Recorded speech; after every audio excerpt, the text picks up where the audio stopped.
दोस्तों नमस्कार, मैं राम सूरत यादव। इस समय पूरी बीजेपी जब से इलेक्टोरल बॉन्ड पर फैसला आया है, पूरी BJP DY Chandrachud chief justice of India के ऊपर आग बबूला हो गई है। क्योंकि आपको यह बताना बहुत जरूरी है कि बीजेपी सरकार, प्रधानमंत्री मोदी स्वयं पूरी ताकत के साथ इलेक्टोरल बॉन्ड फैसला नहीं चाहते थे। अब पूरी तरीके से दबाव बनाया था DY Chandrachud chief justice of India पर कि किसी भी कीमत पर जो है यह फैसला चुनाव से पहले नहीं होना चाहिए। और यही कारण था कि एसबीआई जो है सुप्रीम कोर्ट में याचिका दाखिल करके जून तक का समय मांगा भी था, लेकिन इसके बावजूद डीवाई चंद्रचूड़ पूरी तरीके से जो है सख्त रुख अपनाते हुए इलेक्टोरल बॉन्ड का जो है सच और ऐतिहासिक फैसला पूरे देश की जनता के सामने ला दिया। लेकिन जब से यह फैसला आया है तभी से बीजेपी पूरी तरीके से आग बबूला हो गई है।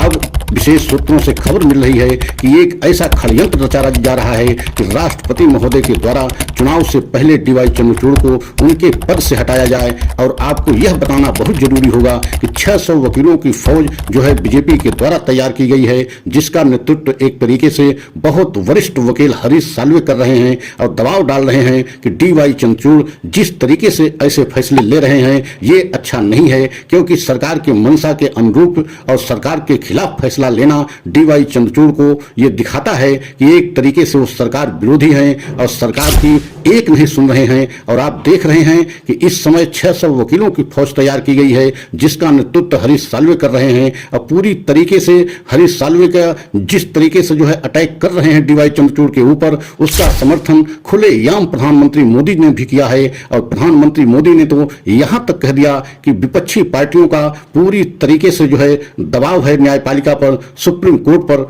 आप सोच सकते हैं कि क्या ऐसा हो सकता है कि ईडी, सीबीआई, सारी एजेंसियां अगर जो है सरकार के साथ में हैं और सरकार जैसा चाह रही है वैसा करा रही है, लेकिन क्या न्यायपालिका विपक्ष के दबाव में आ सकता है? ऐसा कोई देशवासी क्या कल्पना कर भी सकता है? लेकिन अगर प्रधानमंत्री इस तरीके के आरोप लगा रहे हैं, प्रधानमंत्री इस तरीके की बातें कह रहे हैं कि विपक्ष के दबाव में न्यायपालिका आ गई है और DY Chandrachud chief justice of India पूरी तरीके से विपक्ष के दबाव में हैं। और यही कारण है कि अब जिस तरीके से खबरें आ रही हैं उनको देखते हुए ऐसा लग रहा है कि क्या चुनाव से पहले जो है डीवाई चंद्रचूड़ को हटाया जा सकता है या राष्ट्रपति के द्वारा बर्खास्त किया जा सकता है। क्योंकि जिस तरीके से इलेक्टोरल बॉन्ड पर फैसला आया है उससे बीजेपी एकदम बैकफुट पर चली गई है और बीजेपी किसी कीमत पर नहीं चाहती है कि किसी तरीके से चुनाव से पहले और कोई फैसला आ जाए। तो आप समझ सकते हैं कि कितना ज्यादा इस समय बीजेपी हैरान परेशान है। क्या जस्टिस लोया की तरीके से, जस्टिस लोया का इतिहास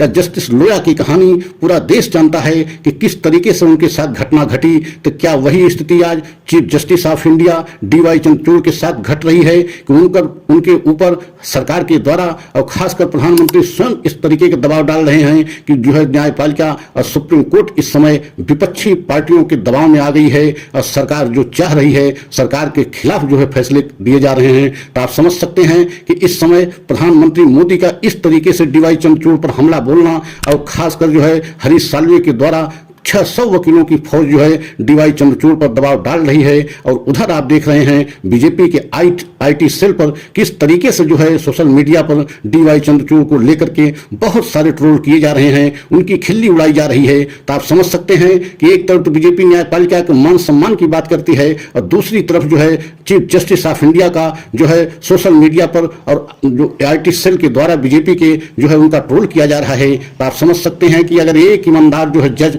हमारे देश में सही फैसला दे रहे हैं तो बीजेपी किस तरीके से घबरा गई है और एकदम हैरान परेशान हो गई है। तो आने वाले समय में क्या ऐसा बीजेपी कदम उठा भी सकती है कि जज लोया की तरीके से क्या उनको पद से पहले या डीवाई चंद्रचूड़ को पद से पहले हटा सकती है राष्ट्रपति के अधिकारों का इस्तेमाल करते हुए, या उनके द्वारा जो है डीवाई चंद्रचूड़ को पद से हटाया भी जा सकता है। अगर हमारा वीडियो अच्छा लगा हो तो लाइक सब्सक्राइब करें और वीडियो को अंत तक जरूर देखें। अगला वीडियो पुनः लेकर के आएंगे। जय हिंद, जय भारत।